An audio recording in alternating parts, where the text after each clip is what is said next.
Une fillette de 3 ans disparaît pendant des vacances en famille. Aucune trace, aucun témoin, pas de lutte. En quelques minutes, Madeleine McCann s'est volatilisée de son lit. Et le monde entier cherche encore des réponses. 18 ans plus tard, aucune piste n'a abouti, aucune certitude. Seulement des soupçons, des théories et un vide insoutenable. Cette affaire, devenue l'un des mystères les plus troublants du XXIe siècle, soulève encore une question obsédante. Où est passée Madeleine McCann ? Printemps 2007. La famille McCann, Jerry, Kate et leurs 3 jeunes enfants s'apprêtent à profiter de vacances bien méritées. Ils ont réservé une semaine au Ocean Club Resort à Praia da Luz, un paisible village côtier du sud du Portugal. C'était le genre d'endroit où rien de grave ne pouvait arriver. Les palmiers ondulaient sous la brise de l'Atlantique. Les rues pavées étaient bordées de villas blanchies à la chaux. La mer scintillait sous un ciel bleu, sans nuages. Madeleine, l'aînée, n'avait que 3 ans, des cheveux blonds, un sourire lumineux, des yeux pleins de curiosité. Une enfant joyeuse, pleine de vie, qui posait sans cesse des questions. Avec leur cercle d'amis proches, eux aussi jeunes parents, les McCann avaient établi une routine agréable. Petit déjeuner avec les enfants, matinée à la piscine, sieste l'après-midi et dîner au restaurant tapas du complexe pendant que les enfants dormaient paisiblement dans leur chambre. C'était un cadre sûr, trop sûr peut-être. Ils allaient bientôt découvrir à quel point cette sécurité n'était qu'une illusion fragile. Le 3 mai 2007. Ce soir-là, Jerry et Kate mettent Madeleine et les jumeaux au lit dans l'appartement en rez-de-chaussée. Madeleine porte un pyjama rose, serre dans ses bras son chat en peluche et sa couverture préférée.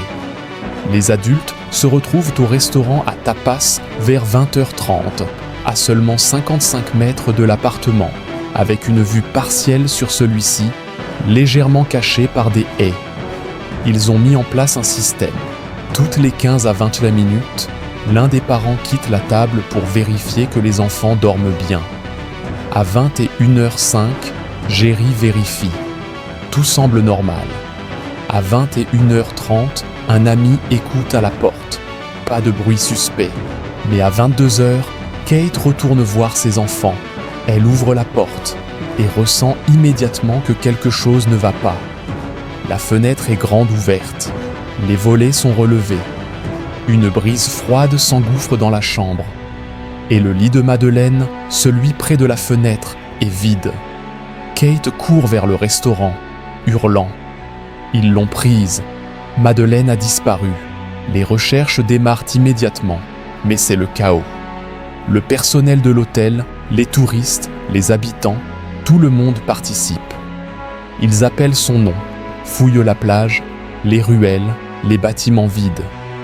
Mais la police portugaise tarde à réagir. L'appartement n'est pas sécurisé. Des preuves cruciales sont probablement contaminées. Les interrogatoires sont repoussés. Aucun portrait robot n'est fait rapidement. Les frontières ne sont pas immédiatement alertées. Une femme affirme avoir vu un homme s'éloigner du complexe vers 21h50, portant un enfant endormi dans ses bras, ses jambes pendant dans le vide, habillé comme Madeleine. Ce témoignage aurait pu être décisif, mais il n'a pas été pris au sérieux, jusqu'à ce qu'il soit trop tard. Ce qui rend la disparition de Madeleine si profondément troublante, ce n'est pas seulement le mystère lui-même, c'est la banalité des circonstances. Une famille en vacances, des rires qui résonnent autour de la piscine, des enfants bordés tendrement dans leur lit, des parents qui dînent à quelques pas de là. C'était une scène familière à des millions de familles à travers le monde. Et c'est sans doute pour cela que l'histoire a autant bouleversé la planète. L'idée qu'un drame aussi tragique puisse survenir dans un cadre aussi ordinaire, sans alerte, sans bruit, touche à une peur primitive. Parce que si cela peut arriver là, cela peut arriver n'importe où. C'est ce sentiment qui a gravé le visage de Madeleine dans la mémoire collective mondiale. Pas seulement parce qu'elle a disparu, mais parce qu'elle a disparu d'un endroit censé être sûr. Et depuis, le monde entier ne cesse de se poser la même question. Comment une enfant peut-elle disparaître sans un cri, sans lutte, ne laissant derrière elle que le silence, et des questions qui résonnent encore près de 20 ans plus tard. Ce qui avait commencé comme une simple disparition d'enfants est rapidement devenu une affaire médiatique mondiale. Les McCann apparaissent à la télévision, implorant de l'aide.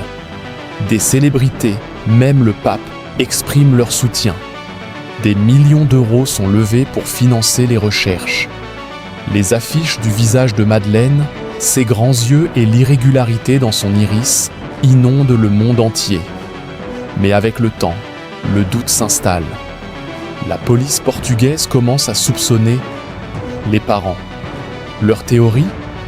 Madeleine serait peut-être morte accidentellement, à cause de somnifères ou d'une chute, et les McCann auraient dissimulé la vérité. Des chiens spécialisés auraient détecté des traces de sang et de décomposition dans l'appartement et dans la voiture de location. L'opinion publique se divise. Certains croient en leur innocence, d'autres sont persuadés qu'ils ont orchestré le mensonge parfait. Mais aucune charge ne sera jamais retenue. Les preuves sont insuffisantes. Les McCann seront officiellement blanchis. Mais l'ombre du soupçon ne les quittera jamais vraiment. Aujourd'hui, Madeleine McCann aurait 21 ans. Son visage a été vieilli grâce à des photos générées par intelligence artificielle. Ses parents, eux, s'accrochent toujours à l'espoir. Tous les quelques années, les médias ravivent l'affaire. Nouveaux documentaires, nouveaux suspects, et toujours de nouvelles déceptions, comme des empreintes effacées sur le sable. Mais la vérité reste hors d'atteinte. Pas de corps, pas de témoignage formel, pas de confession, aucune conclusion réelle. Un enfant ne peut pas disparaître dans l'air, disent-ils. Et pourtant, c'est ce qui s'est passé. Aujourd'hui, Madeleine McCann aurait 21 ans. Son visage a été vieilli grâce à des photos générées par intelligence artificielle. Ses parents, eux, s'accrochent toujours à l'espoir. Tous les quelques années, les médias ravivent l'affaire. Nouveaux documentaires, nouveaux suspects, et toujours de nouvelles déceptions, comme des empreintes effacées sur le sable. Mais la vérité reste hors d'atteinte. Pas de corps, pas de témoignage formel, pas de confession, aucune conclusion réelle. Un enfant ne peut pas disparaître dans l'air, disent-ils. Et pourtant, c'est ce qui s'est passé. La disparition de Madeleine McCann n'est pas juste un mystère, c'est un miroir. Elle reflète nos failles humaines, les erreurs systémiques, les dangers des jugements hâtifs et la cruelle vérité que parfois, les réponses ne viennent jamais. Mais une question résonne encore dans des millions d'esprits à travers le monde. Où est Madeleine McCann ? La roi